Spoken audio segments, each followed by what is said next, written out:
Well, welcome as we continue our series on Practical Tools Week, designed for nonprofits and ministries, talking about practical tools that they can use each and every single day.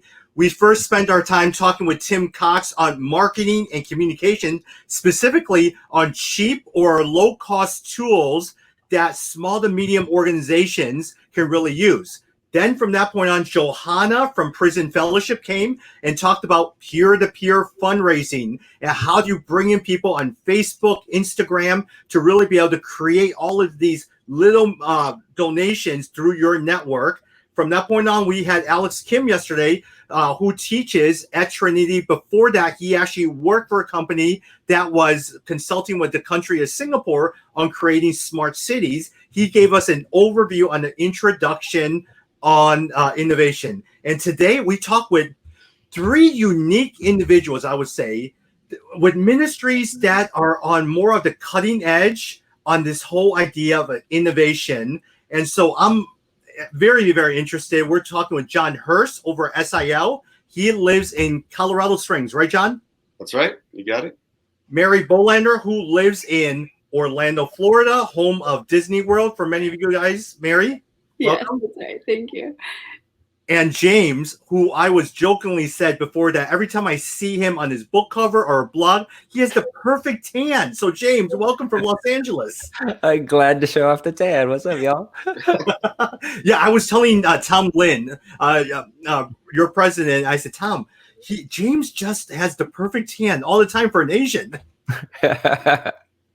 Hey, so welcome. What part of Los Angeles are you in, James? I'm in Torrance. Got it, Torrance. Yeah. And so today, whether it's in Los Angeles, and we're also in, broadcasting with our partners in Chicago, and this will also be shared with some of our ministry partners in Jakarta, in Singapore, in Malaysia, and Nairobi. The whole idea is on innovation, because especially in light of this COVID, your 5-year plan definitely has changed. Your 3-year plan, your 1-year plan, you're now pivoting and operating, is it month to month based on cash flow? You're looking at 3-4 months with different plans, trying to figure out when you could travel, when you could meet in person, all of that stuff. And so that's why I have brought these guys on to share. Hey, let me just start off with this. James, I'm going to start off with you. Can you share a little bit about your role at InterVarsity? Same thing with you, Mary and John, and what made your organization create the role that you're in? Sure. I serve as the Vice President of Strategy and Innovation for InterVarsity Christian Fellowship. And so, yeah, there's a couple of reasons. And what I do is the resources of the movement flow out of this department. So the planting chapter, discipleship and growth, multi-ethnic initiatives, our digital design house called Creative Labs, global engagement and justice, and evangelism. I think those are the ones that all fall under this banner. So the national directors of those things, we try to work together. And they created this role for us. This is a 3-year-old role now, and strategy and innovation. And those are held in tension and kept together, which some might argue might be bad for innovation. But one reason, the need that they created it, was that we were all, my joke was, for our national directors, I used to be the former director of evangelism, was that we're like the Book of Judges, where we all did what was right in our own eyes. So the movement wants us to work together so that we're not overwhelming what we call the field, the folks that are doing campus ministry on the ground, but also wanting to build into the long term that we would have the innovation practices to be able to look ahead and see what's coming up and try to orient around that. That if we're that research and development arm of the local church in some ways, since the stuff that we see on campus flows out in 5 to 10 years, then they wanted to also then be ahead of that so that we can be ahead of the curve. Yeah. So James, how big is your team now? Or did you start off with just you and you had to build up your team?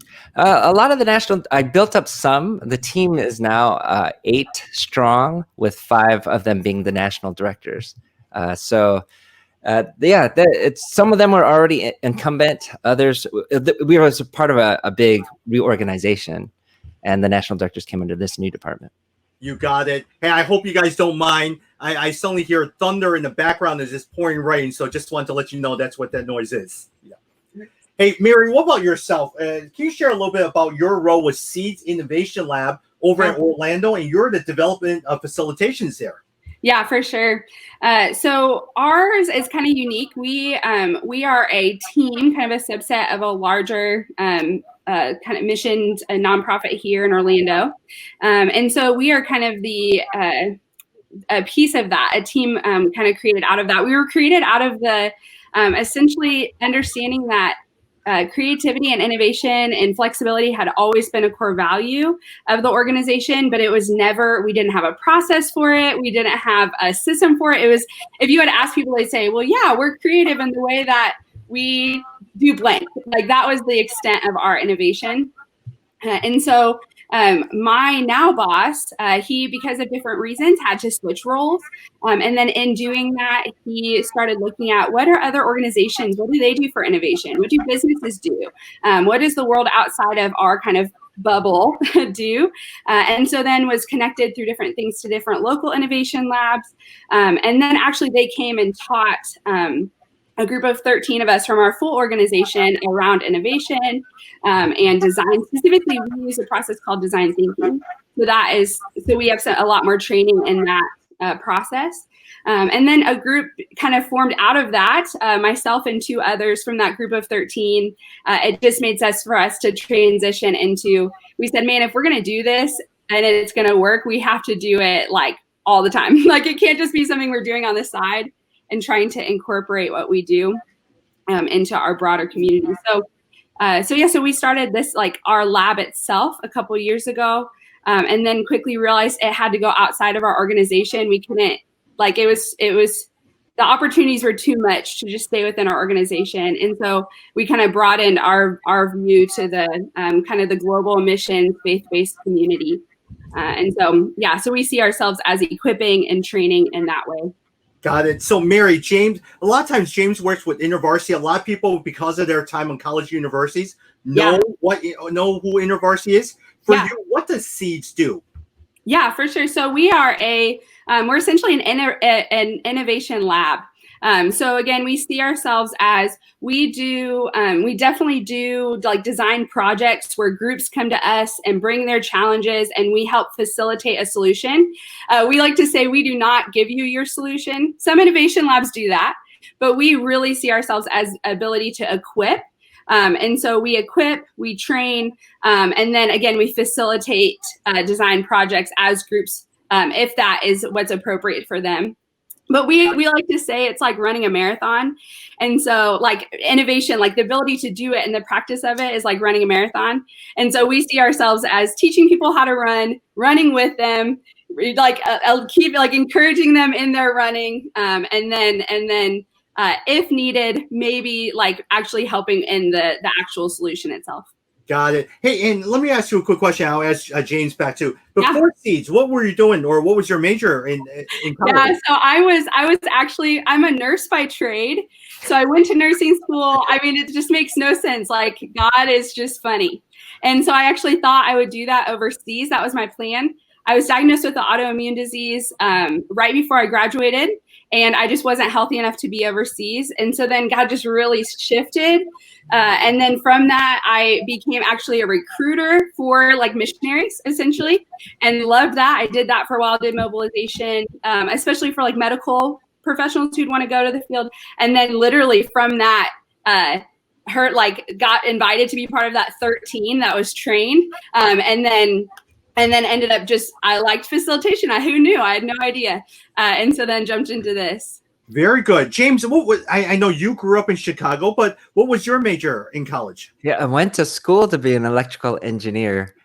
Ended up with a management science degree with a marketing option once I got my call to ministry. And most recently, before this role, I was the director of evangelism for InterVarsity. Very, very good. And just so you know, Mary and James, I built cell towers for 10 years. So I originally went to WashU thinking I was going to be a doctor. And so that was my first year. I'm telling you, if we all could just map our stories, it's pretty hilarious. Like, And John, what about yourself? Hey, first of all, I mean, SIL, what does SIL do? Yeah. Sure. Well, SIL is an organization that is passionate about helping people flourish using the languages they value most. And most people would know about us because of our work in Bible translation, in partnership with the Wycliffes and Seed Company and others. But it's our mission is a bit broader in the sense that we're also real involved in literacy, language development. If you can imagine the fonts you need with all the languages, the mobile texting platforms that are needed, dictionaries that are needed, all the tools you would need to make a language viable are things that SIL is involved with about the 7,000 languages, 7,100 languages of the world. And so it's a huge task. And my background is I'm a communications major, went to school in Chicago at Judson University. And I think one of the things that, just speaking to what James and Mary shared and then what you shared, Tommy, is that I think people that get involved in innovation are integrators. And so they tend to come from all kinds of interesting places because they tend to be people that like to put pieces together, right? And so their careers can kind of come from lots of different spaces. And so I'm a social minor as well, and just have always loved connecting the dots on society and communicating ideas. But my job is Director of Program Innovation. And I sit on a team. We got about between 10 and 15 involved in our what we call IDX, or our innovation team in SIL. And really the core reason for them creating my job is that one of the things, IDX has existed, this innovation team has existed for about 3 years in SIL. But one of the things they've realized is that it's great to have a lot of good new ideas. That's important. But if those new ideas don't lead to viable, sustainable programs, then you really can't call it a success, right? Because an idea by itself is just that, an idea. It's got to become something when it grows up. And so what we're trying to do within SIL, within our incubator and our coaching and training and our kind of change management work, is that we're really trying to say, how can we help the organization take all these wonderful good ideas and move them through a disciplined process of deciding if they are viable, if they can be a standalone business, program, initiative, and how they can work most effectively. So my job is to shepherd some of those innovation projects through that process and coach and train others as they do the same. Yeah. And John, SIL is an older organization, right? Yep. About 80 years. And it was started in a very holistic way, focused on serving whole communities who spoke languages. But over the years, it got very, very focused on the Bible translation component. So one of the dynamics as it tries to find its more holistic mission in the 21st century is saying we need innovation to figure out all the what we call the intersections of life and language. So you got societal life and language, you got spiritual life and language, you got academic life and language, government life and language, all these intersections where life intersects with language. And how can SIL be blessing the world in those places? Yeah. And before this, John, you were entrepreneur. I mean, you still are an entrepreneur, but you did Generous Mind for a number of years, didn't you? Yeah, my wife and I have a company called Generous Mind. We run a website called Innovation and Mission. I've done a lot of work in supporting and promoting innovation within the missions community, annual events and books and those sorts of things. But before this role, I worked as a CEO of Global Mapping International, which was a research company focused on supporting mission agencies with research and very good. Data visualization. Hey, James, let me ask you, I mean, and Mary and John, but James, what does a day-to-day look like with you and your team? Is it dealing with all of the different ideas that come in? Is it launching different ideas? Talk about what that looks like for your team on a daily basis. Yeah. You mean besides being on?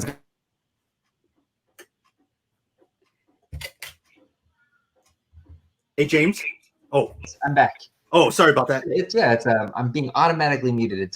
But no, I was joking that besides being on Zoom all the time these days, but Rhythm too. Our team is all around the country, and then they have teams that they're leading. So it can be really different. The main regular rhythm is that we do get together to what we say a 2-hour meeting to talk, collaborate, start to consecrate, collaborate, and confirm. So those are we really want to get before Jesus, really, not in any kind of superficial way, but spend a half hour in prayer, just believing that his spirit has to inspire us into new things. That our God is creative and wonderfully innovative. So we want to stay connected. And then an hour of collaborating. Like right now, we're working on orientation to new students digitally. How do we do this online with our campuses closing, and we don't know what the fall will look like with different various campuses having different scenarios, whether you're going to be face-to-face with social distancing or online or some hybrid of both. So it's been all hands on deck for the movement to say, how do we help welcome students and faculty in the fall when we can't even be on campus? Yeah, so our department has been really busy for the last 3 months, 4 months. And it is a mix of all kinds of things, of idea generation, brainstorming, working things forward, getting action on the resources we need to get out. It could be just different day to day, but the main, if there's anything that's steady, is a weekly meeting at least to get us going. Yeah. Hey, James, let me ask you a quick question. Actually, this goes in line with what we were just talking about. So COVID-19 hits, new student orientation. So suddenly, do you then get ideas from all of the different staff workers that come in? Does your team sit there and come up with ideas? And then how then do you decide what's best, and how do you test it and get buy-in from everyone, James? Yeah, well, our movement is pretty innovative already from the get-go, because we're 4 years away. Every year we're 4 years away from going into the dirt once we get irrelevant and a student generation goes by. So they have to do that. And our staff, we trust our staff. We have about 1,000 campus staff on the ground. They've got to be innovative and continue to do it. So we wouldn't try to centralize that too much. We want to give lots of permission and green light for them to do it. We wouldn't be able to control that very much. But also we have stuff, national departments and those kinds of things that also play into it. So we have what we call our DIA innovation system. We stole it from Grabbing Lightning, which we learned from a innovation professor from the Air Force Academy, who also actually did a lot of work with Singapore, Dr. Jensen. So from his recommendation, we have a discovery process, an incubation process, and an acceleration process, just to make it simple for our staff to know. So discovery, we just have lots of stuff where people can just fire ideas at us. Now it's actually set up in the last month where our staff can go onto their dashboard if they sign up to their website to see what their financials looking like, to see kind of what's going on. They get data. One of the tabs is ideas, and they could just throw stuff right at us to go into our discovery pile. And we have a system to sort through that. And then if things that are successful, when they hit a bright spot, if they want, they can apply for these incubation grants, and we help them and coach them so they can test it beyond their local context to see if it's something that could be ready for bigger prime time. And then once it moves through that, it can go to acceleration, where there's various kinds of accelerations we can do in the movement. We can't do too many top-down kinds of things because we'll get a big revolt in InterVarsity. We're not wired that way at all. But there are other ways that we can push or accelerate or get the word out. And that's a loose system. To say like that's not a tight system, it's just giving people stages, ideas, ways to get funds for each of those stages, and coaching. And we really try to help people through it. And we have a yearly iSummit that helps, Innovation Summit, which allows some of these ideas to continue to get coached through. So there's a few things. We just let a lot of things grow. I'm a vineyard pastor. I'm an ordained vineyard pastor too. And John Wimber would often say, you don't know what to prune until you let it grow out. So we do allow a lot of muckworks happening, but then as things get traction, that's how we try to pay attention. Very good. Hey, Mary, let me ask you a quick question. This is the part that I've always struggled with, right? Is suddenly you have a lot of ideas, and everyone, you sit there and you're supposed to facilitate a conversation, and everyone throws out their ideas to address their problem. Here's where I get stuck at. How then do you figure out and get everyone on the same page to agree on the idea going forward and get buy-in with the rest of the team? How do you facilitate that? Oh, that is the money question, isn't it? I love that.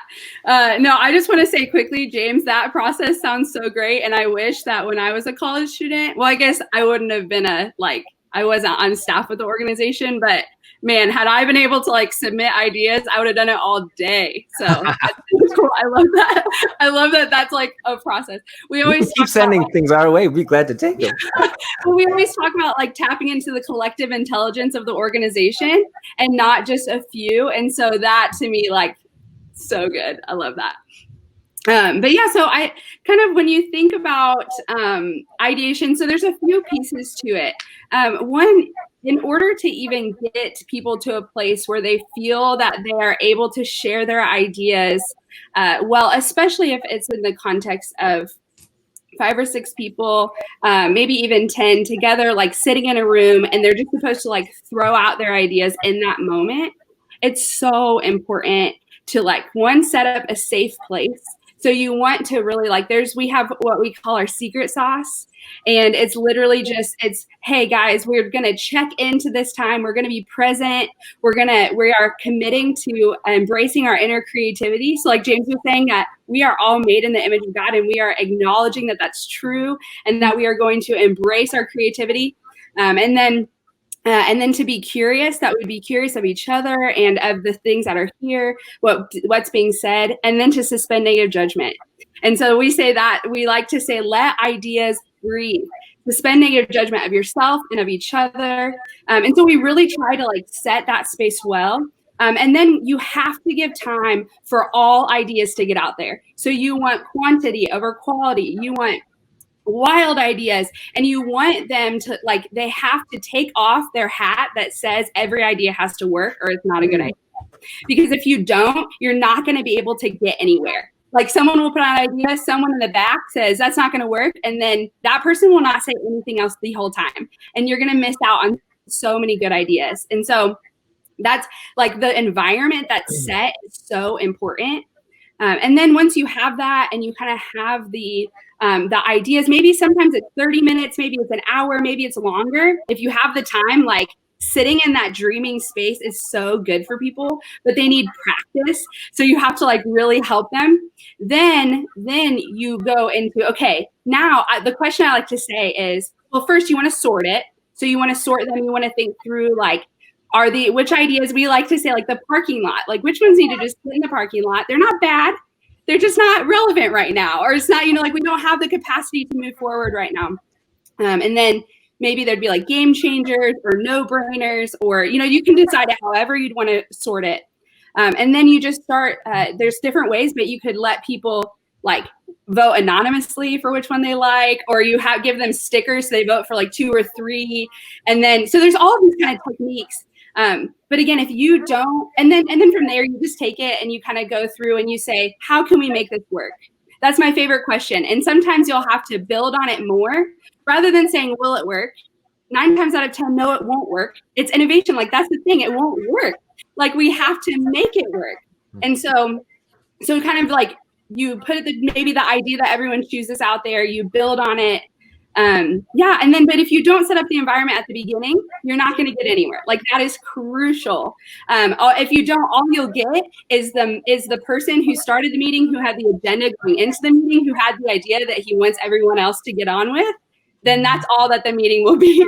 He or she, not all he's. Let me be honest, but and so I think that's just so critical when you're facilitating. Is it has to be safe, and then let ideas breathe.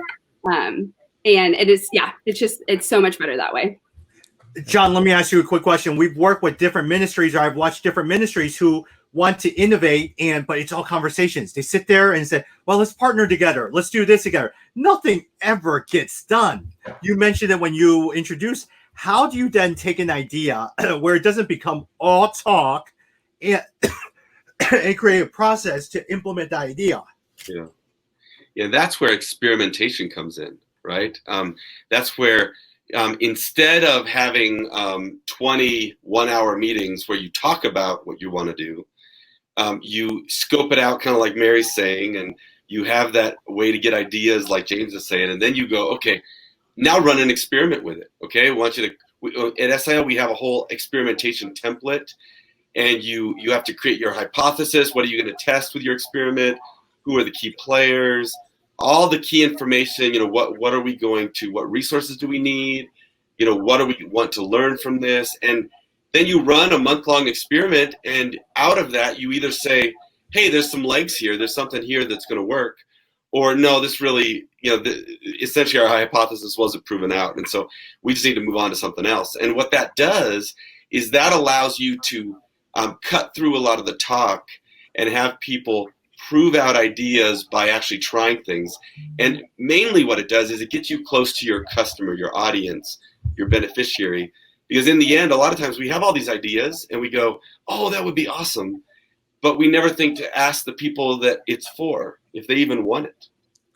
And a lot of times when your plan, your idea hits your customer, your audience, your market, you immediately find out, oh man, they don't need what I thought at all, right? They need something totally different.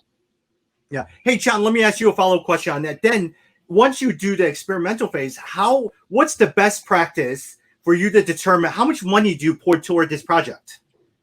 Like, and this actually speak to not as much as you guys come from bigger organizations. This is more so small to medium-sized organizations where you have an executive director or director. You only probably have like 5-10 people in the organization where you don't have a lot of funding. Yeah. Well, I think innovation needs to be an operational component of your organization, even if you're small. It doesn't matter your size. And so I think the key thing there is to allocate a budget, an annual budget for innovation, and then put some things in place to decide what ideas get that money. Have the ideas earn the money, right? So as you are putting things in place to do little experiments based on your ideas, you say, if I can get to a certain point with this idea, I'll allocate some money towards continuing it on, trying out some more things. But if it doesn't work its way through, we'll set that one aside. We'll try some more things. But having operational funding in place on an annual, regular basis, rather than just special grant money, I think is pretty critical. And then having the discipline. Yeah. Hey, James, let me ask you a quick question is, as leaders, sometimes we do have egos sometimes, and we struggle with those things. Is you have an idea, you feel really strongly about it because it's your idea, but nobody wants the idea. How, as a leader, especially in a small organization where you are the CEO, do you fight the temptation not to green light your idea, but learn to listen to your team? What are the things that you need to put in place to do that? Humility, a deep well with Jesus. Because it's threatening. It's a very threatening thing. But that's why I like what John is talking about. And that's what we try to do too in university. Before we had our DIA process, it went like people wanted to go from idea to full adoption like that. And that meant give us all this funding, make it happen right away. So if you can do really small kinds of things. So now what we say is, what's your bright spot? Instead of arguing over the model, because we're academics, right? We're like straight up in the academic world, and we're the nerds of the parachurch organizations, right? University, we're nerdy, wordy, and a little bit dirty. That's us. So there is a way that we can fight over models and just argue for hours without even trying something. So this is where what John is saying is so right on. It's we just say, can you just show us a bright spot, and we'll just give them a little bit. Yeah. So that it's not an ego game anymore, or like my idea or how persuasive I can be. It's really about, can you just try it? Put out your fleece. Ask the Lord to bless it. And if you've got a bright spot, come back. We'll give you a bigger test. And that's how we're sort of taking people through, so that if you had 100 discovery projects, we expect maybe 15 to 20 of them to be incubation, and maybe 1 or 2 to be acceleration in a given season. So but it does take you lay it down. But if you can keep the risk smaller, or like if you can just parse it up so people can do smaller things, then it's not so much of a threat to you.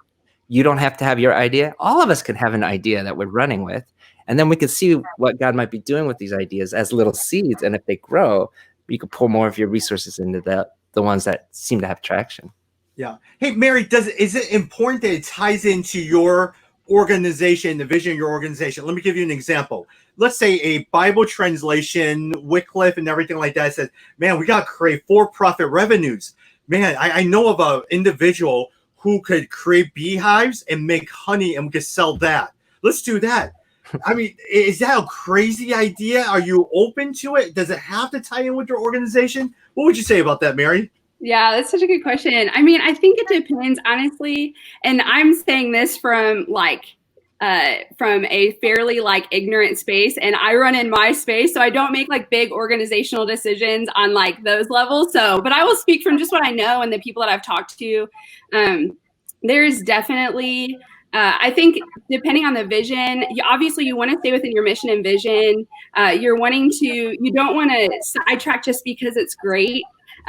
We have one of our leaders in our organization. He says, like, change for the sake of change is not worth doing. Like, just because it's like, that's really cool, it's shiny, let's do it, is not necessarily always the right answer.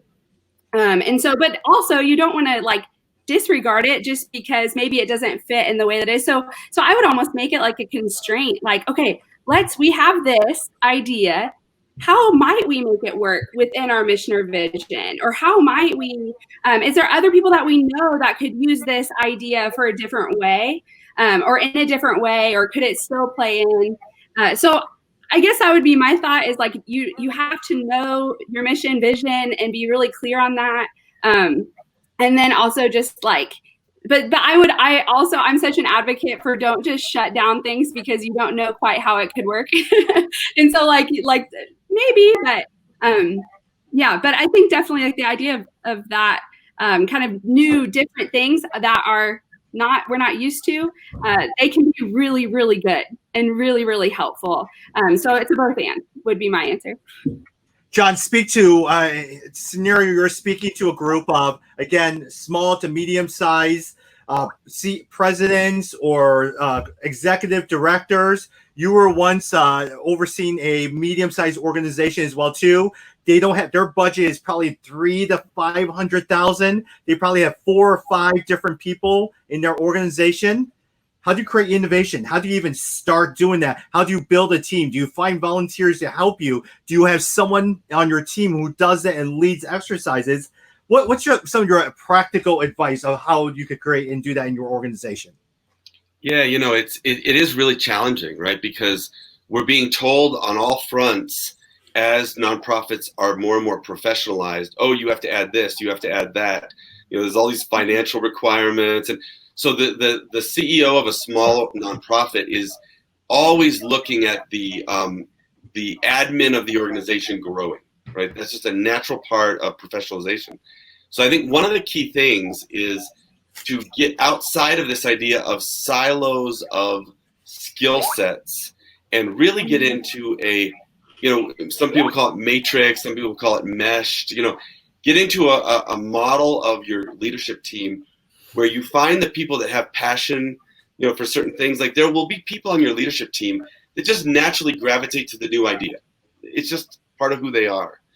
And to task them and say, hey, listen, one of the things I want you to do is help keep innovation on our radar. And we're going to set up a little budget. It won't be much. Maybe it might be just $5,000, $10,000 a year. Who knows, right? And I want you to be in charge of helping us to keep innovation as part of the regular process that our organization thinks about. When we're in staff meetings, when we're in our leadership meetings, when we're with the board, and keep that on our radar and start to develop out the way that we do innovation in our DNA, because every organization does it a little differently. And so even at that seed level, it can start to be intentional. It can start to be valuable. And then it can start to grow and develop. I mean, I've seen mid-sized nonprofits now, not the big ones, that are starting to have a VP of innovation because they're seeing that it really is tied to the future of their organization. Yeah, John, even with us at Resource Global, I mean, we're a $600,000-$700,000 a year organization. We have what we call a test kitchen. And so we're always experimenting with like 10 ideas at once. We started and we threw a city leadership center that works with Indonesian businesses. That was about 2 years in the making. We just kept throwing it a little bit, seeing, and suddenly it just got traction.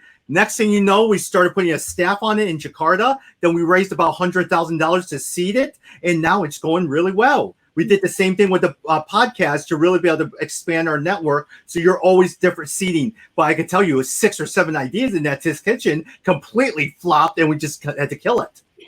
Yep. Yeah. Which actually goes to my question to you, Mary, is, so you launch an idea, you put a little money into it. It's not going well. When do you cut bait? So we call those, we like to call those zombies, just to make it a little more exciting. But yeah, so usually, I mean, one of the keys, like I said earlier, we use a process called design thinking, which is a simple 5-stage process for innovation. And the first stage is empathy. So the first stage is really prior to that, we talk a lot about assumptions and asking good questions and stuff like that. But then into that, it's, do you know who your end user is? Are you learning from them? Are you paying attention? And other words, like John was saying early, beneficiary, your customers, those who you serve, it's all the same thing, but different language for it. And so what we like to do when we test is we always, when we're testing our prototypes, we're always like right away testing it with our end user. So saying like, and sometimes super basic, like, we draw on a piece of paper and we go to them and we learn whether or not this could work. And then we go one small step farther and we test it with them and we test it. So the hope would be that by the time it is running and you've actually put money into it and implementing it, it's working. But if there's a point that it's not, you always need to go back and you need to learn, because the people we serve change so fast. Like James was saying, like his group every 4 years, really every year, they have a whole new population of people that's very different than the year before them. That's very different than the year before that. And so before we would just cut the idea, we would probably go back, learn some more, and adapt the product or process or system for it. But then, yeah, if it came to that and it said, you know what, this just isn't working, even if we adapt it, then we cut it. And we learn from that and we say, okay, let's learn and let's make something better next time. But the hope would be these like small iterative loops, not just like, okay, we're going to do this and we're going to run it forever. But no, we're going to learn and we're going to learn and we're going to learn. Perfect.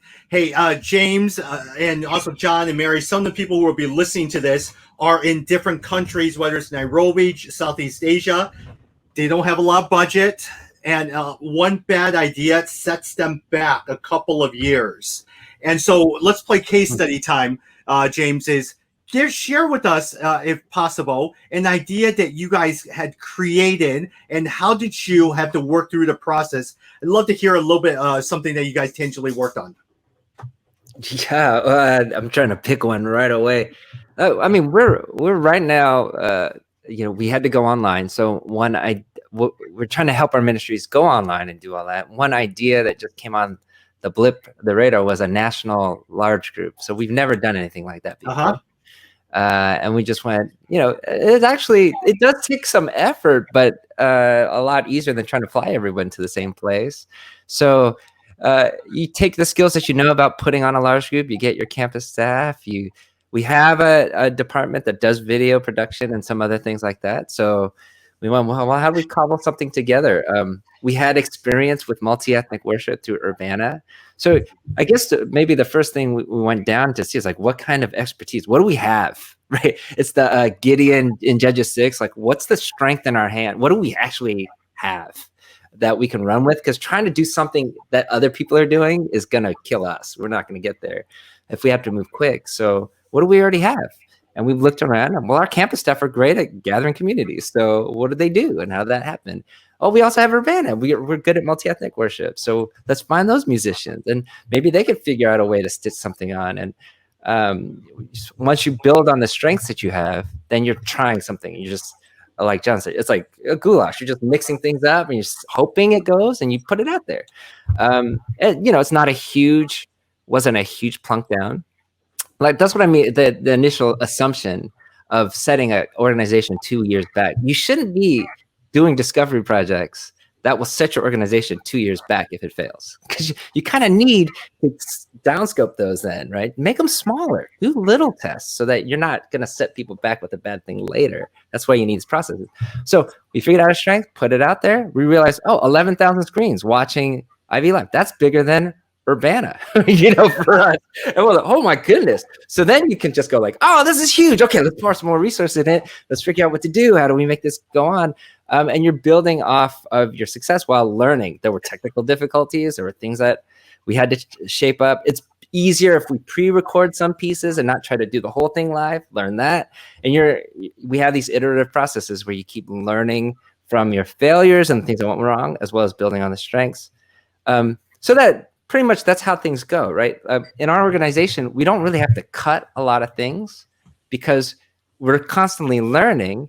And so what people who are leads of those projects, like the staff who's excited about that idea, they either keep learning and developing the idea, or they realize at the end of that road, like, I don't feel like I want to spend that much time on this anymore because it's not going anywhere. So they tend to self-edit when you have a system, because you do have to create some ways to keep going, and they're not meeting those standards. So then they realize that's probably a bad idea.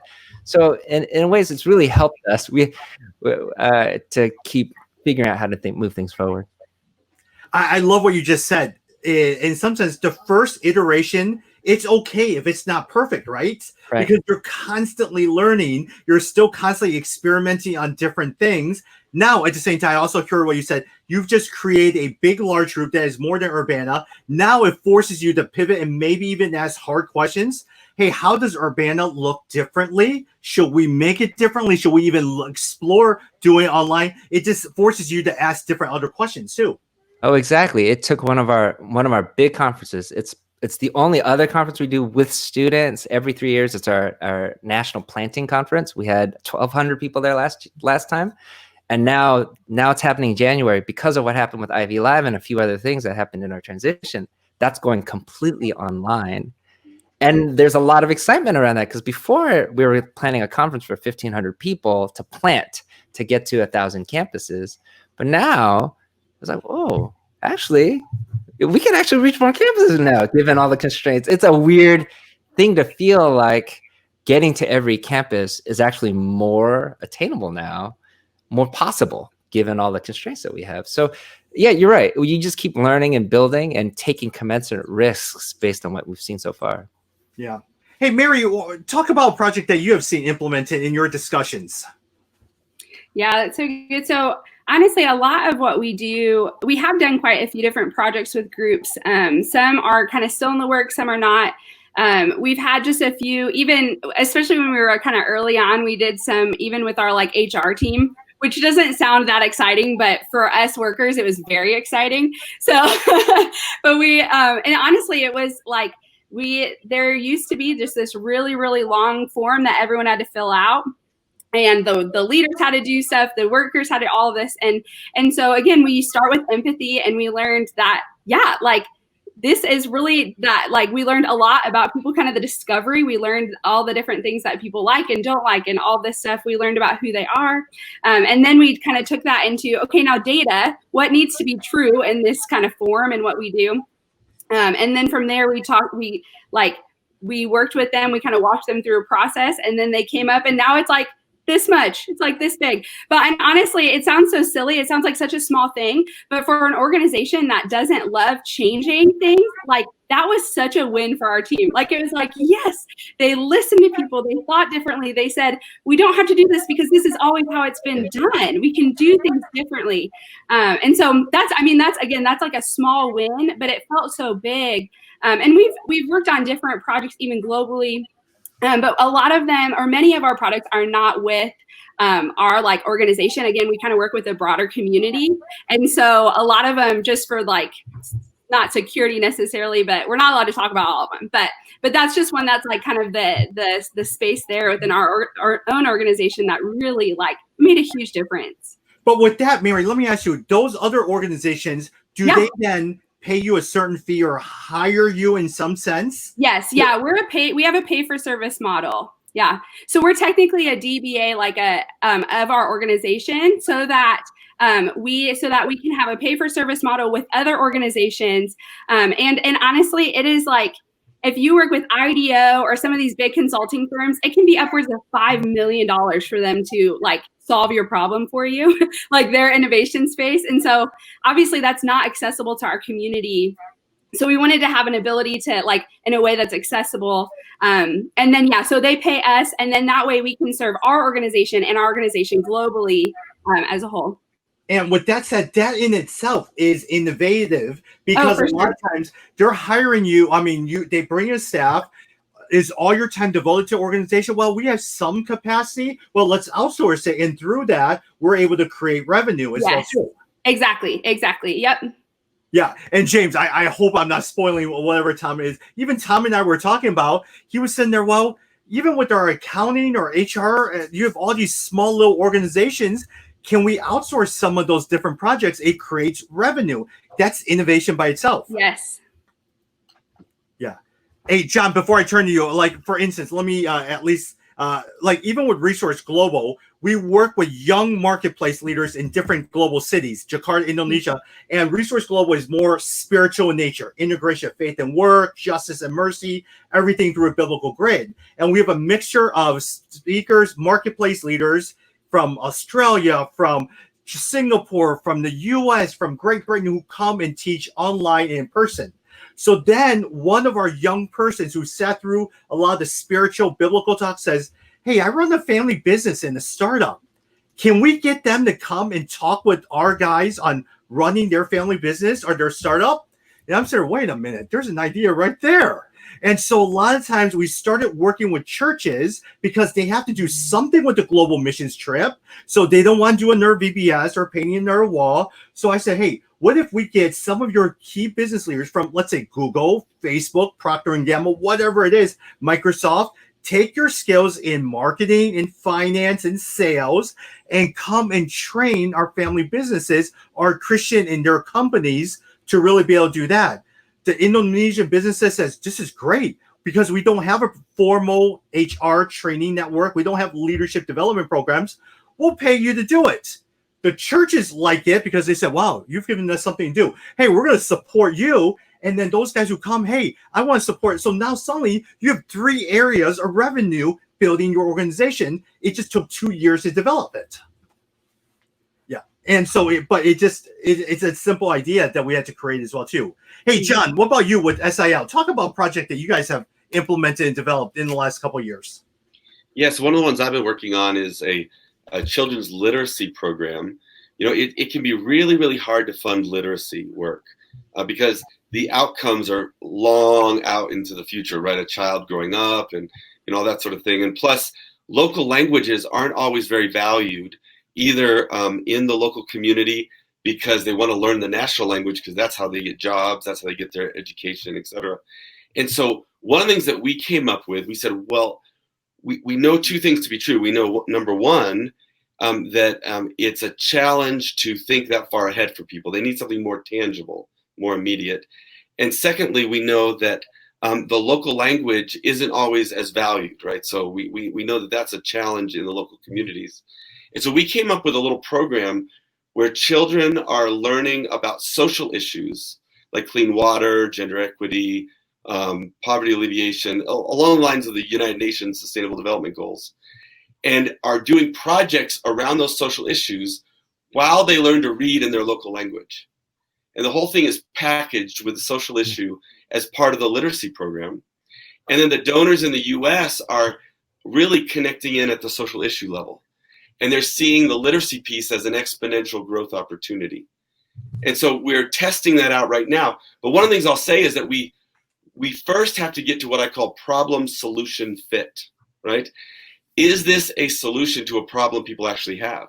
And what we discovered was in the local community, absolutely it was. There was great value, great connection, great intersection there. People saying, yes, this really helps bring language to the forefront. It helps us solve a local problem we're dealing with anyway. Where we found a struggle was on the donor side. Was this a problem solution fit for donors who were passionate about the social issue, seeing literacy and education as a solution to that? And that's where we are right now in the innovation.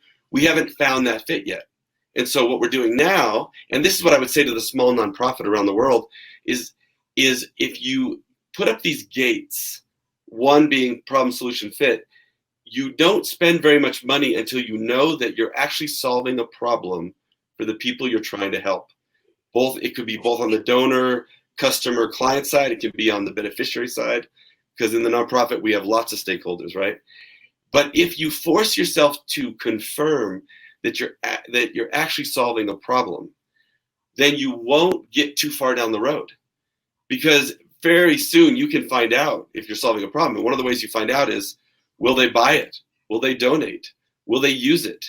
if they don't do those things, then you got to go back to the drawing board, right? You got to keep working on it because you haven't quite got it yet. Doesn't mean your idea is bad, just means that you haven't got the right mix yet. And I think, so that's where we are with this one right now is we're, before we go into the pilot phase, we've really got to figure out what is that problem solution fit, make sure we got it nailed before we move forward.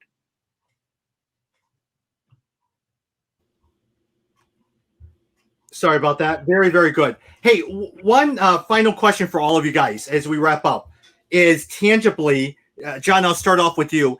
Is there a system to track all these ideas? Do you use a Trello board? Do you use simple Google Docs, or what do you tend to use? Well, I think, there's lots of tools out there, right? Like Trello's awesome.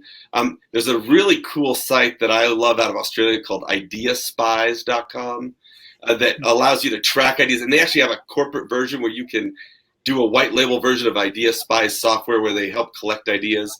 But honestly, what we use is really simple.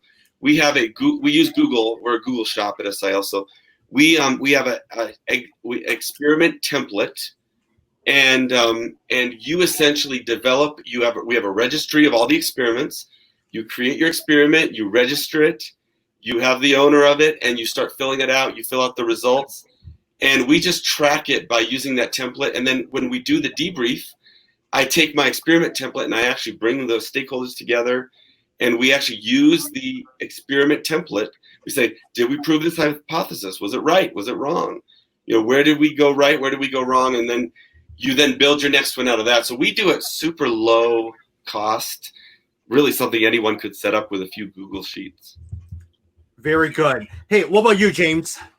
Similarly, and we're now running out of my expertise as my executive assistant / project manager takes care of those kinds of things.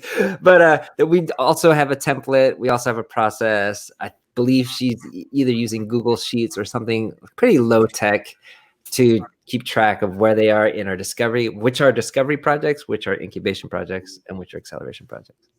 Very, very good. How about you, Mary? What works well for you?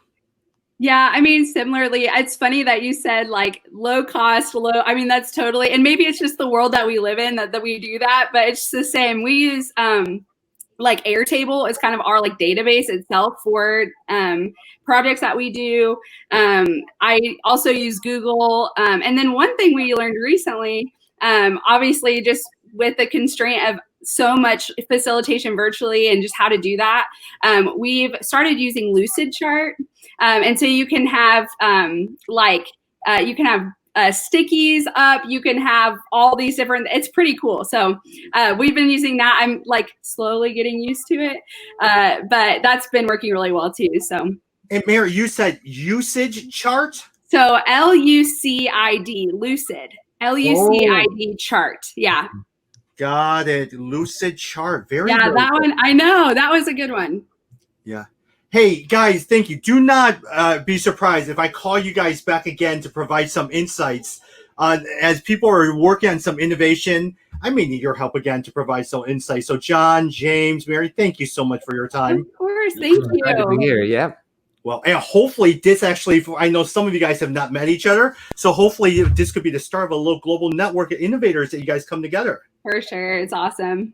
Yeah. Well, thank you, guys. Have a wonderful 4th of July weekend, and thank you for all that you do. Thank you so much.